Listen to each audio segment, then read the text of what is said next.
Hi all, this is Allmighty and welcome to this video.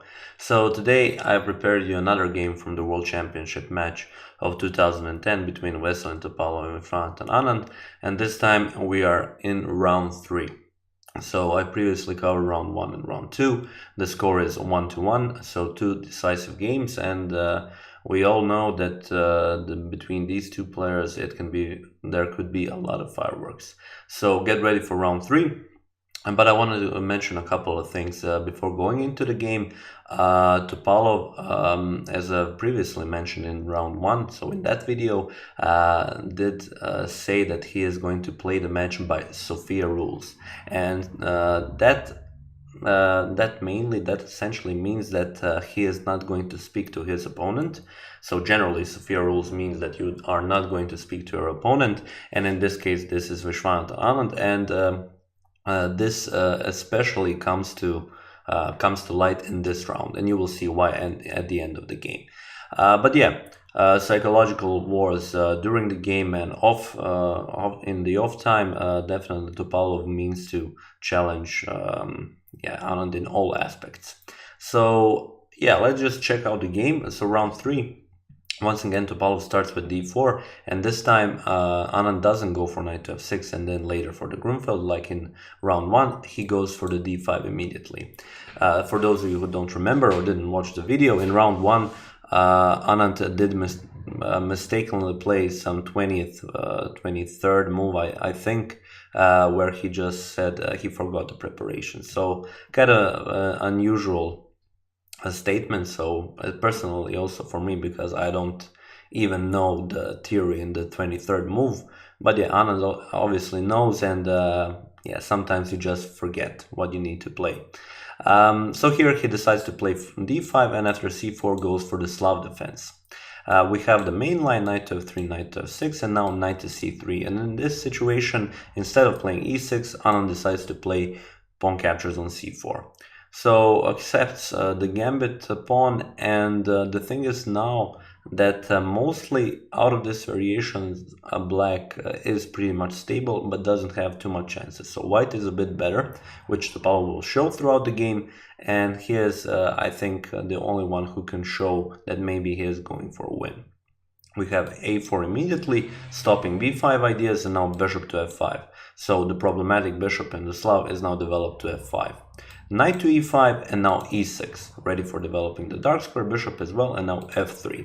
And this is the moment in the game where Anand has... so this is the first time in this game where Anand needs to decide, does he want to go for the sharp line, or does he want to go for a calm and, yeah, a little bit more defensive line where he wants to go for a draw, and yeah, maybe later on in other games he wants to go for something more. And Anand's strategy throughout this match, so when you play a match of 12 games, you definitely need the strategy not just for one game but for the whole match. He decided that he is going to play for a draw with the black pieces after that first loss, and then he is going to search for a win when he has the white pieces. So here, instead of going for a very sharp bishop to b4 line, he decided to play c5, but I would first want to show you bishop to b4. Maybe you would like to employ it in one of your blitz games. Here, as usual, white wants to, so preparation for the e4 move is of course f3, but here you have this bishop to e4. And after pawn captures, knight captures, this is a very dangerous pin on this knight, so bishop to d2 must be played. And after this, queen captures on d4, but still there are a lot of exchanges. Queen captures, queen defends on e2 to defend the knight as well. Bishop to d2, king must capture, and now queen to d5 check. King to c2, and this is a pretty forced line which forces a lot of exchanges. Now black can go castle, can develop the pieces, but in the end he has 3 pawns for the piece. And if you want, you can definitely go into this line, but you have to be prepared for a lot of things that come. Of course, you don't want to play a world championship match with a piece down, so Anand of course decides against this variation. And after f3 here, he plays c5. Now, once again, e4 is played, but now you cannot play here, bishop to e4, of course, but bishop to g6. bishop to e3, and once again a series of exchanges. Pawn captures, queen captures on d4, queen captures, bishop captures on d4, and now knight from f to d7. Knight captures, and we have bishop captures on c4.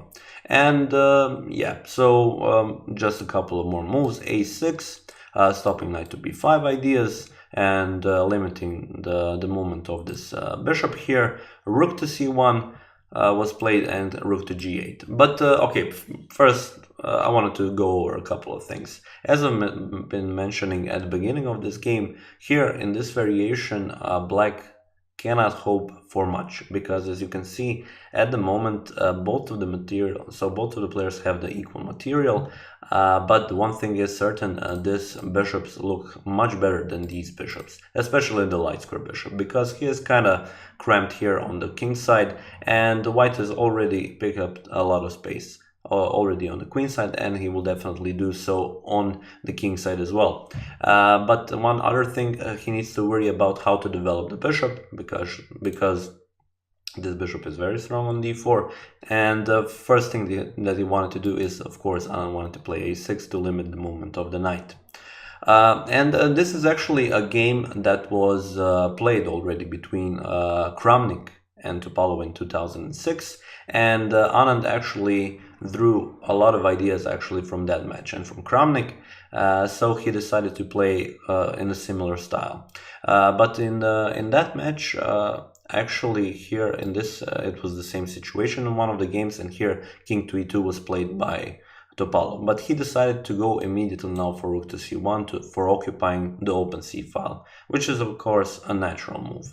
We have rook to g8, and at first rook to g8 might seem like a dubious move, but it allows now the development of the dark square bishop, because bishop to g7 is the threat. h4, h6 of course to make room for the bishop, and now king to e2.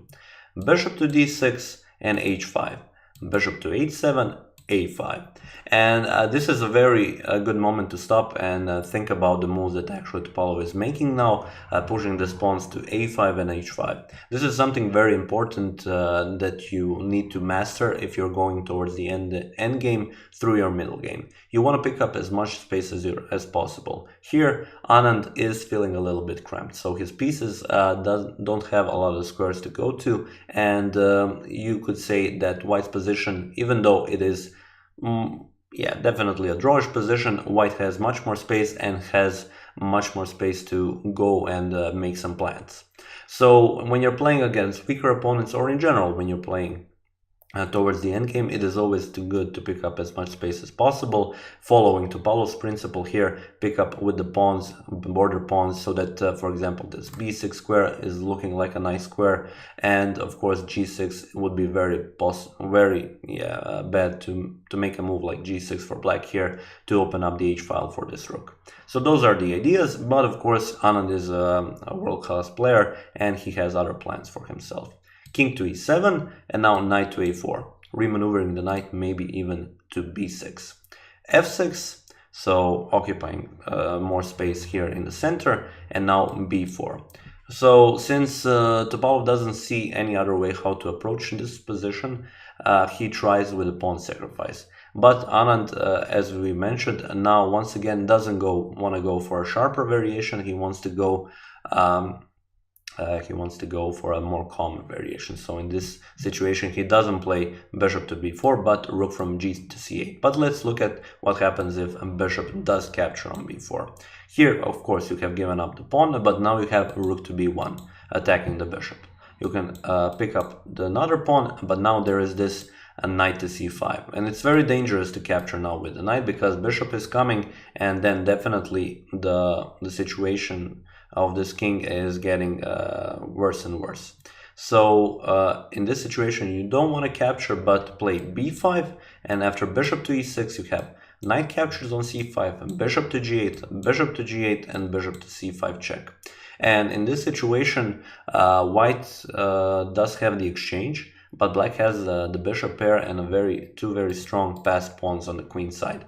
This position could go either way, and Anand could definitely play this position with black pieces, but of course, once again, as we mentioned, he doesn't want to go for the sharp line. Rather, he goes for the rook from g to c8 and plays this position calmly. And this leaves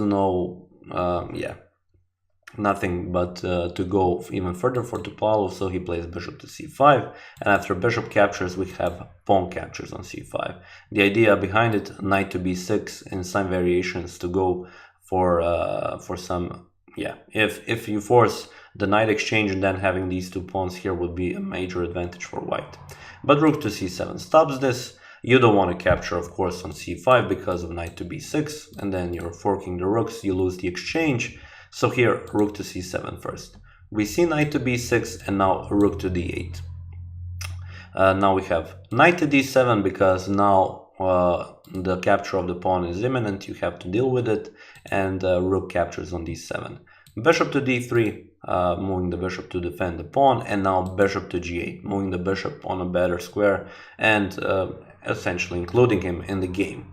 c6, and here Anand could have captured on c6 with the rook and go for these exchanges. You cannot capture here because rook to a7 and you lose the a5 pawn, but you would go for maybe some rook to c1 ideas here, but after king to d6, white doesn't have much. So it was possible to capture on c6, but rook to d6 was played, which is also good. Pawn captures and rook captures on b7, and after this, it is pretty much clear that this is going towards a draw. We see rook to c3, now bishop to f7. One last very nice move by Anand in this endgame, so forcing this rook either to keep an eye on this h5 pawn or force g4, which would definitely limit these pawns to all light squares. And this is something you want to do if you have a light square bishop in your endgame. King to e3 and bishop to e8, a much better square than f7. g4 to release the rook, so Anand has succeeded in his plan, and now e5. All of your pawns are on dark squares, and all of your opponent's pawns are on light squares, and white, unfortunately for him, doesn't have a move that will improve the position. Rook from h to c1 and bishop to d7. Rook to c5 and now even bishop to b5. Bishop captures and pawn captures. Now we have rook to b1 going for this pawn, but b4 simply stops that idea. Rook to b3 and rook to a6. King to d3, rook to a7, from b to a7. As you can see, black is going for this pawn and white is going for this pawn. Rook captures, rook captures, rook captures, and rook captures. After this, rook to b7 and king to f8 simply defends the g7 pawn. And black will not allow the king to come closer to this side of the board, and white will not allow black king to come closer to this side of the board. So this is a draw. But as I mentioned in the beginning of the video, Topalov decided to go for the Sofia rules. So he doesn't want to speak to his opponent, which also means that he doesn't want to offer a draw. So what happened in the game, they played a couple of moves, so king to e2, rook to a2, king to e3, rook to a3 check, king to f2, and then a couple of checks, and it came to a threefold repetition. But instead of saying that it was a threefold repetition, Topalov went to an arbiter and called him to watch the game, and then if he sees that it is a threefold repetition, for him to call a draw. So what happened, they played a couple of more moves, just repeating the move, a couple of more moves repeating the same thing, the same position, coming into once again into a threefold repetition, and it was in this situation that arbiter called the draw between the players. And after the game, you could say that it was interesting that both of the players just signed the sheets where the moves were, and they didn't even shake hands. But later on it was said that that wasn't due to they were like arguing or anything. It was just a thing that they forgot, since both of them just went their ways. So yeah, round 3 and the first round which ended in a draw. Anand played defensively, didn't offer any active play, and hold his position throughout the game. Topalov didn't manage to break through. That being said, this is pretty much it for this video. I will continue later on with round 4, of course. And yes, as I've said, that being said, I would like to thank you for watching this video, and I will see you next time.